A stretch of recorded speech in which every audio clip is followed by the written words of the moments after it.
ഇതാണ് വെളുത്ത ശംഖുപുഷ്പത്തിൻ്റെ പൊടി, ശ്വേത ശംഖുപുഷ്പ ചൂർണം എന്ന് പറയുന്നത്.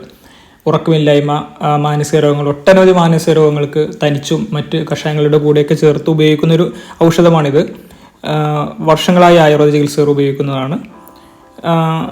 ഇത് നീലശംഖുപുഷ്പമാണ്. നീലശംഖുപുഷ്പത്തിൻ്റെ വേരും ഇതേപോലെ വിഷചികിത്സകർ അവർ വിഷചികിത്സയിൽ ഉപയോഗിക്കും.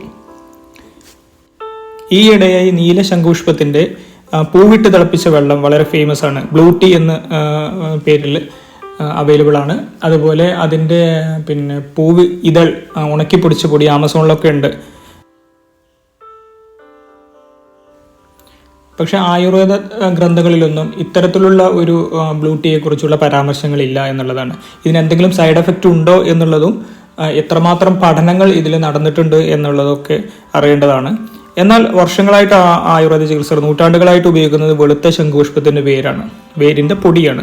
അത് തനിച്ചും കൊട്ടം, ഇരട്ടിമധുരം, വയമ്പ്, ബ്രഹ്മി തുടങ്ങിയ മറ്റു മരുന്നുകളോടൊക്കെ ചേർത്തിട്ട് ഉപയോഗിക്കാറുണ്ട്. എന്നാൽ ഇതുപയോഗിച്ച് നിങ്ങളൊരു ചികിത്സയ്ക്ക് ഇറങ്ങിത്തിരിക്കുമ്പോൾ വിദഗ്ധമായ ഒരു വൈദ്യ നിർദ്ദേശം പാലിച്ചുകൊണ്ട് തന്നെയായിരിക്കണം അത് ചെയ്യേണ്ടത്. ഈ രണ്ട് ശംഖുപുഷ്പങ്ങളും വീട്ടിലൊരു ഓർണമെൻ്റൽ പ്ലാന്റ് പോലെ മനോഹരമായി നമുക്ക് വളർത്താവുന്നതാണ്.